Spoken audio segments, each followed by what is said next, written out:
if I could hold it together. And I just loved her. I'm going to miss.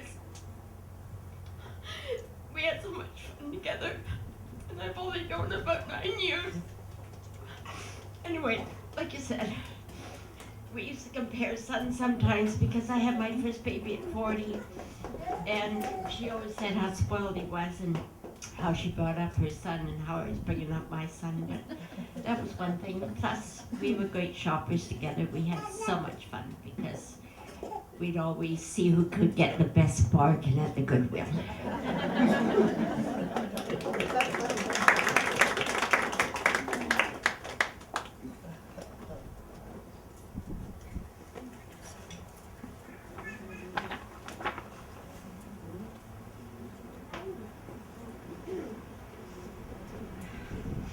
Okay, my name's Jane, and I live 3 doors down with my husband Larry. And it was about a week before, see, I get all emotional, okay. About a week before June passed away, our neighbor here next door, Terry, her husband was away, and she invited us over for spaghetti dinner. When we came over, June was there. And I thought, well, that's kind of neat, because, you know, funny, we only lived 3 doors down, but I really didn't know June that well. And that night, it was the night before we were leaving to go to Cancun. And I said, she said, oh, you must really be looking forward to your trip. And I said, oh, yeah, I am. I said, not really looking forward to putting on a bathing suit, though, you know. And she said, well, why not? I said, well, you know, I've gained a couple of pounds, and I just don't really feel confident, you know. And she said, no, she said, I don't see what you're talking about. And I said, well, I would have liked to have lost maybe 20 pounds or something. She said, she said, Jane, when I look at you over all these years, she said, I don't see that. She said, all I see is a beautiful person. And I said, wow, that's kind of neat, you know? And she really made me feel good. And I've told this story to a few people because I didn't really know her. And when I left, she also had said that she had made this chocolate orange port. She says, we really must have a glass. She says, come on over, under my gazebo. And she said, we'll sit and we'll have some. She goes, it's really delicious. And I thought, when I left, she hugged me and she said in my ear, remember what I told you? She says, you're a beautiful person. And I thought, anyway, went to Cancun, and I'm thinking, really like that June, she really made me feel good. When I get home, I'm going to go over, I'm going to make a point of having a glass with her under this gazebo. And then I got the email from our neighbor saying that June had passed away.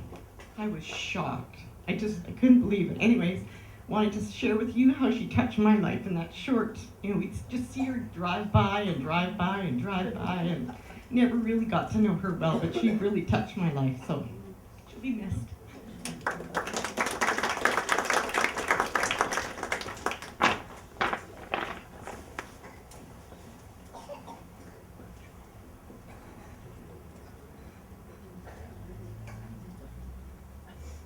I better.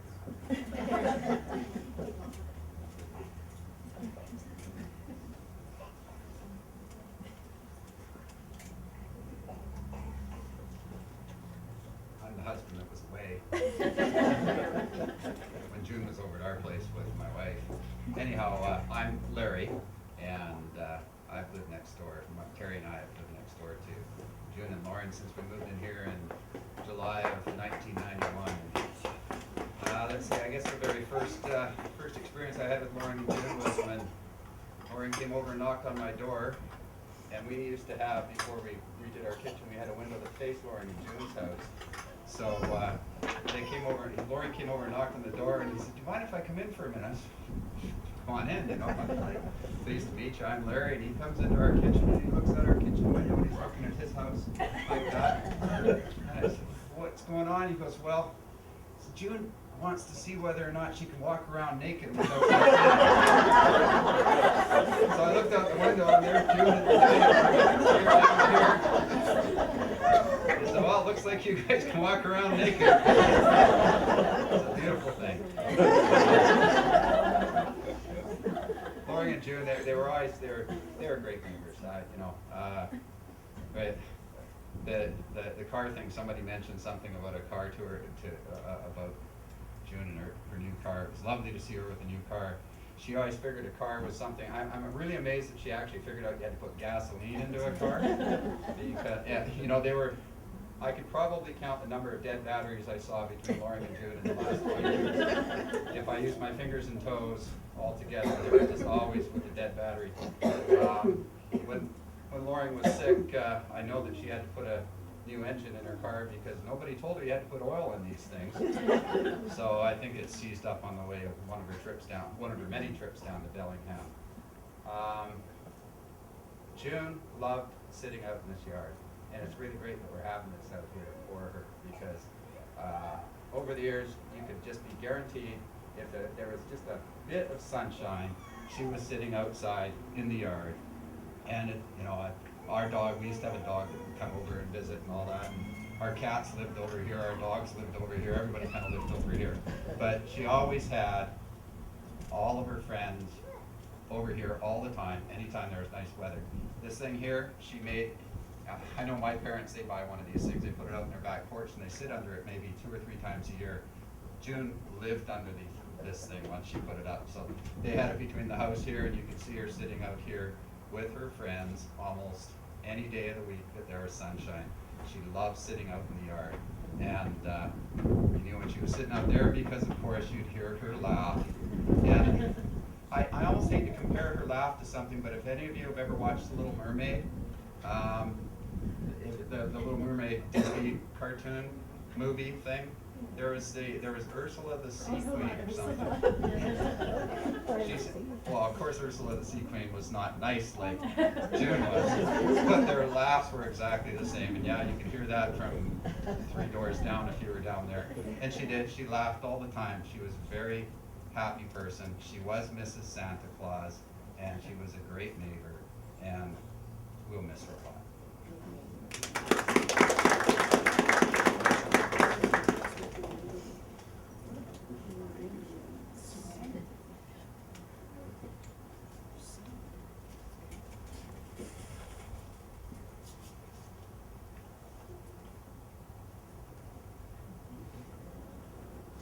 Anyone else have that little flutter saying I should say something? I don't know if I can.